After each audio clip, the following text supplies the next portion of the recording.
ಈ ಸ್ಟೋರಿ ನೋಡೋಕ್ಕೂ ಮೊದಲು ಆಲ್ ನ್ಯೂಸ್ ಕನ್ನಡ ಚಾನೆಲ್ ಅನ್ನ ಸಬ್ಸ್ಕ್ರೈಬ್ ಮಾಡಿ, ನಂತರ ಬರೋ ಬೆಲ್ ಐಕಾನ್ ಅನ್ನ ಪ್ರೆಸ್ ಮಾಡಿ.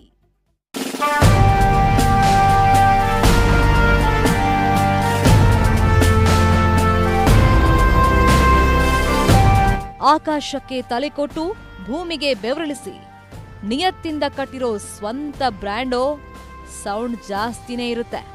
ಈ ಸಾಲುಗಳಲ್ಲಿ ಯಜಮಾನನ ಪರಿಶ್ರಮದ ಪಯಣವಿದೆ.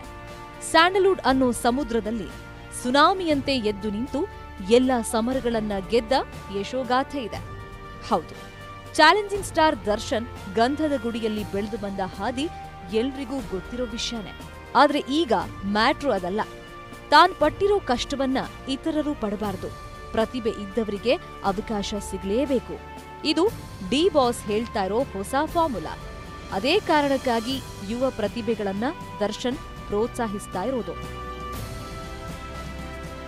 ಚಲನಚಿತ್ರರಂಗ ವಿಷಯ ಹಾಗಿರ್ಲಿ, ಇದೀಗ ಒಬ್ಬ ಕ್ರಿಕೆಟಿಗನನ್ನ ಕೂಡ ದರ್ಶನ್ ಕೈ ಹಿಡಿದು ಮುನ್ನಡೆಸೋಕೆ ಶುರು ಮಾಡಿದ್ದಾರೆ. ಅರೆ, ಯಾರಪ್ಪ ಇದು? ಕ್ರಿಕೆಟ್ ಅಂತ ಬೇರೆ ಹೇಳ್ತಾ ಇದ್ದೀರಾ? ಹಾಗಾದ್ರೆ ಯಾರು ಈ ಕ್ರಿಕೆಟಿಗ? ಈತನನ್ನ ಡಿ ಬಾಸ್ ಯಾತಕ್ಕಾಗಿ ಭೇಟಿ ಮಾಡಿದ್ದಾರೆ? ಅಷ್ಟಕ್ಕೂ ಈ ದೃಶ್ಯಗಳು ನೋಡೋಕೆ ತುಂಬಾ ಕ್ಯೂರಿಯಸ್ ಆಗಿವೆ ಅಂತೀರಾ?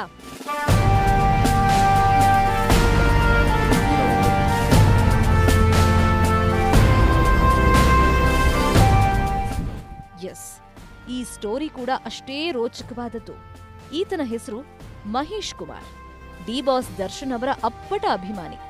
ಕೇವಲ 22 ವರ್ಷದ ಈ ಯುವಕ ಮಾಹಿತಿ ವಿಜ್ಞಾನದಲ್ಲಿ ಎಂಜಿನಿಯರಿಂಗ್ ಪದವಿ ಪಡೆದಿದ್ದಾರೆ. ಡಿ ಬಾಸ್ನ ಯಾವುದೇ ಸಿನಿಮಾಗಳನ್ನು ಮಿಸ್ ಮಾಡದೆ ನೋಡ್ತಾರೆ. ದರ್ಶನ್ ಅಂದ್ರೆ ಇವರಿಗೆ ಪಂಚಪ್ರಾಣ. ಅದೇ ಕಾರಣಕ್ಕೆ ಡಿ ಬಾಸ್ ಈತನನ್ನ ತಮ್ಮ ಮನೆಗೆ ಕರೆಸಿಕೊಂಡು ಆಶೀರ್ವದಿಸಿದ್ದಾರೆ. ಮುಂದಿನ ಕರಿಯರ್ಗೆ ಆಲ್ ದಿ ಬೆಸ್ಟ್ ಹೇಳಿದ್ದಾರೆ. ಎಸ್, ಈತ ಬೇರೆ ಯಾರೂ ಅಲ್ಲ, ವಿರಾಟ್ ಕೊಹ್ಲಿಯ ಪರ್ಸನಲ್ ಟ್ರೇನರ್. ಅಂಡರ್ 19 ತಂಡದಲ್ಲಿ ಕರ್ನಾಟಕವನ್ನ ಪ್ರತಿನಿಧಿಸಿರೋ ಸ್ಟಾರ್ ಬೌಲರ್. ಈತನ ಬೌಲಿಂಗ್ ಶೈಲಿಗೆ ಫಿದಾ ಆಗದೇ ಇರೋ ಕ್ರಿಕೆಟಿಗರೇ ಇಲ್ಲ. ಕೇವಲ ಭಾರತೀಯರಷ್ಟೇ ಅಲ್ಲ, ಐಪಿಎಲ್ಗೆ ಬರೋ ಎಲ್ಲ ಸ್ಟಾರ್ ವಿದೇಶಿ ಆಟಗಾರರಿಗೂ ಈತನ ಬೌಲಿಂಗ್ ಅಂದ್ರೆ ತುಂಬಾನೇ ಇಷ್ಟ. ಕೇವಲ 22 ವರ್ಷದ ಈತನ ಪ್ರತಿಭೆಗೆ ವಿರಾಟ್ ಕೊಹ್ಲಿ, ಧೋನಿ ಅಷ್ಟೇ ಯಾಕೆ, ಟೀಂ ಇಂಡಿಯಾ ಕೋಚ್ ರವಿಶಾಸ್ತ್ರಿ ಕೂಡ ಮನಸೋತಿದ್ದಾರೆ. ಇನ್ನು ಖುಷಿ ವಿಚಾರ ಅಂದ್ರೆ ಮಹೇಶ್ ಈ ಬಾರಿ ಆರ್ಸಿಬಿ ತಂಡಕ್ಕೆ ಆಯ್ಕೆಯಾಗಿದ್ದಾರೆ.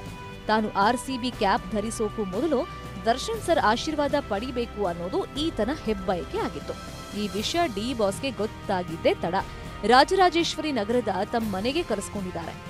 ಮಹೇಶ್ ಜೊತೆ ಕೆಲ ಕಾಲ ಕಳೆದು ಆತನ ಕರಿಯರ್ಗೆ ಆಲ್ ದಿ ಬೆಸ್ಟ್ ಹೇಳಿದ್ದಾರೆ. ಅಲ್ಲದೆ ಮಹೇಶ್ ಕ್ರಿಕೆಟ್ ಕರಿಯರ್ಗೆ ಬೆನ್ನೆಲುಬಾಗಿ ನಿಲ್ಲೋ ಮಾತನ್ನ ಕೊಟ್ಟಿದ್ದಾರೆ. ಒಬ್ಬ ಅಭಿಮಾನಿಗೆ ಇದಕ್ಕಿಂತ ಇನ್ನೇನ್ ಬೇಕು ಹೇಳಿ? ಡಿ ಬಾಸ್ ಮಾತುಗಳು ಮಹೇಶ್ ಮನಸ್ಸಿನಲ್ಲಿ ಮತ್ತಷ್ಟು ಹುಮ್ಮಸ್ಸನ್ನ ತುಂಬಿದೆ. ಕೇವಲ ಆರ್ಸಿಬಿ ಅಷ್ಟೇ ಅಲ್ಲ, ಟೀಂ ಇಂಡಿಯಾ ಜರ್ಸಿ ತೊಡೋದೇ ತನ್ನ ಗುರಿ ಎಂದಿದ್ದಾರೆ. ಆದ್ರೆ ಯಾವುದೇ ಕಾರಣಕ್ಕೂ ತಾನು ದರ್ಶನ್ ಸರ್ ಸ್ಫೂರ್ತಿಯ ಮಾತುಗಳನ್ನ ಮರೆಯೋದಿಲ್ಲ ಅಂದಿದ್ದಾರೆ. ಹಾಯ್, ನಮಸ್ಕಾರ. ನಾನು ನಿಮ್ಮ ಮಹೇಶ್ ಮಾತಾಡ್ತಾ ಇದ್ದೀನಿ. ಮೊದಲನೇದಾಗಿ ದರ್ಶನ್ ಅಣ್ಣಗೆ ತುಂಬ ಥ್ಯಾಂಕ್ಸ್ ಹೇಳೋಕ್ಕೆ ಇಷ್ಟಪಡ್ತೀನಿ. ಬಿಕಾಸ್ ಅವರಿದ್ದ ಬ್ಯುಸಿ ಸ್ಕೆಡ್ಯೂಲಲ್ಲಿ ನನ್ನ ಮನೆಗೆ ಕರೆಸಿ ಮಾತಾಡಿಸಿ, ಐ ಥಿಂಕ್ ಅದೊಂದು ಸುವರ್ಣ ಗಳಿಗೆ ಅಂತಲೇ ಹೇಳಬೇಕು ನನ್ನ ಲೈಫಲ್ಲಿ. ಬಿಕಾಸ್ ಯಾವತ್ತೂ ಅಂದ್ಕೊಂಡಿರಲ್ಲ ದರ್ಶನ್ ನನ್ನ ಮೀಟ್ ಮಾಡ್ತಾರೆ ಅಂತ ಹೇಳಿ. ಅವರ ಹೇಳಿದ ಮಾತುಗಳು ತುಂಬ ಶಕ್ತಿ ಕೊಡುವಂಥ ಮಾತುಗಳಾಗಿರ್ತವೆ. ಬಿಕಾಸ್ ಅವರ ಹೇಳಿದ ಒಂದೊಂದು ಮಾತುಗಳು ಒಂದೊಂದು ತೂಕ ಇತ್ತು. ಐ ಥಿಂಕ್ ಅವರ ಸಲಹೆ ಪಡ್ಕೊಂಡು ನಂಗೆ ತುಂಬ ಇನ್ಸ್ಪೈರ್ ಆಗಿದೆ ಹೇಳಬೇಕು ಅಂತ. ಇನ್ಫ್ಯಾಕ್ಟ್ ಐ ಥಿಂಕ್ ಇದೇ ಥರ ಸಪೋರ್ಟ್ ಮಾಡ್ತಾಯಿರಿ ದರ್ಶನ್ ಅಣ್ಣ, ಇದೇ ಥರ ನನ್ನ ಕರೀತಾಯಿರಿ. ನಾನು ತುಂಬ ವೆಯ್ಟ್ ಮಾಡ್ತಾ ಇರ್ತೀನಿ ನಿಮ್ಮ ಕರೆಗಳಿಗೋಸ್ಕರ. ಐ ಥಿಂಕ್ ಇದೇ ಥರ ಸಪೋರ್ಟ್ ಮಾಡ್ತಾಯಿರಿ ದರ್ಶನ್ ಅಣ್ಣ. Thank you so much for all the support what you have been given. I think ಇದೊಂದು ಸುವರ್ಣ ಗಳಿಗೆ ಅಂತಲೇ ಹೇಳಬೇಕು ನನ್ನ ಲೈಫಲ್ಲಿ. ಬಿಕಾಸ್ ದರ್ಶನ್ ಅಣ್ಣ ಅಂತ ಎಷ್ಟೊಂದು ಜನ ಫ್ಯಾನ್ಸ್ ಇದ್ದಾರೆ, ಫ್ಯಾನ್ ಫಾಲೋವರ್ಸ್ ಇದ್ದಾರೆ. ಅಂಥವ್ರು ನನ್ನ ಭೇಟಿ ಮಾಡ್ತಾರೆ ಅಂತಂದರೆ ನನಗೆ ಇವಾಗೂ ನಂಬೋಕ್ಕಾಗ್ತಿಲ್ಲ. ಅದು ಒಂದು ಸುವರ್ಣ ಗಳಿಗೆ ಅಂತಲೇ ಹೇಳಬೇಕು ನನ್ನ ಲೈಫಲ್ಲಿ. ಇದೇ ಥರ ಸಪೋರ್ಟ್ ಮಾಡ್ತಾರೆ ದರ್ಶನ. ಇದೇ ಥರ ಎಂಕರೇಜ್ ಮಾಡ್ತಾರೆ. ನಿಮ್ಮ ನಂಬಿಕೆ ಖಂಡಿತ ನಾನು ಉಳಿಸ್ತೀನಿ. ಬರೀ RCB ಒಂದೇ ಅಲ್ಲ, ಇಂಡಿಯಾ ಆಡೋ ಕನಸು ನನ್ನಲ್ಲಿ ತುಂಬ ಉತ್ಸಾಹ ಇವಾಗ ಜಾಸ್ತಿ ಆಗಿದೆ ಅಂತ ಹೇಳೋಕ್ಕೆ ಇಷ್ಟಪಡ್ತೀನಿ Darshan. Thank you so much Darshan. Thank you so much. ಇದೇ ಥರ ಸಪೋರ್ಟ್ ಮಾಡ್ತಾ ಇರಿ. ಡಿ ಬಾಸ್ ರಿಯಲ್ ಯಜಮಾನ ಅನ್ನೋದಕ್ಕೆ ಇದಕ್ಕಿಂತ ಸಾಕ್ಷಿ ಬೇಕಿಲ್ಲ. ದರ್ಶನ್ ಪ್ರೋತ್ಸಾಹ ಯುವ ಪ್ರತಿಭೆಗಳಿಗೆ ಹೀಗೇ ಸಿಗ್ತಾ ಇರಲಿ ಅಂತ ಆಶಿಸೋಣ. ಜೊತೆಯಲ್ಲಿ ಮಹೇಶ್ ಟೀಂ ಇಂಡಿಯಾದಲ್ಲಿ ಮಿಂಚುವಂತಾಗ್ಲಿ ಅಂತ ಹಾರೈಸೋಣ. ವೆಂಕಟೇಶ್ ಪ್ರಸಾದ್, ಜಾವ್ಗಲ್ ಶ್ರೀನಾಥ್, ಡೇವಿಡ್ ಜಾನ್ಸನ್ ಬಳಿಕ ಭಾರತೀಯ ಕ್ರಿಕೆಟ್ಗೆ ಮತ್ತೊಬ್ಬ ವೇಗಿಯ ಎಂಟ್ರಿ ಕರ್ನಾಟಕದಿಂದಲೇ ಆಗಲಿ ಅಂತ ಪ್ರಾರ್ಥಿಸೋಣ. ಎಲ್ಲಕ್ಕಿಂತ ಮೊದಲಾಗಿ ವಿರಾಟ್ ಕೊಹ್ಲಿ ಮನಸ್ಸು ಕದ್ದಿರೋ ಈತನಿಗೆ ಆರ್ಸಿಬಿಯಲ್ಲಿ ಆಡೋ ಅವಕಾಶ ಸಿಗಲಿ ಅಂತ ಹಾರೈಸೋಣ. ಈ ಮೂಲಕ ಈ ಸಲ ಕಪ್ ನಮ್ದೇ ಅನ್ನೋ ಘೋಷವಾಕ್ಯವನ್ನ ಮೊಳಗಿಸೋಣ. Bureau report, all news Kannada.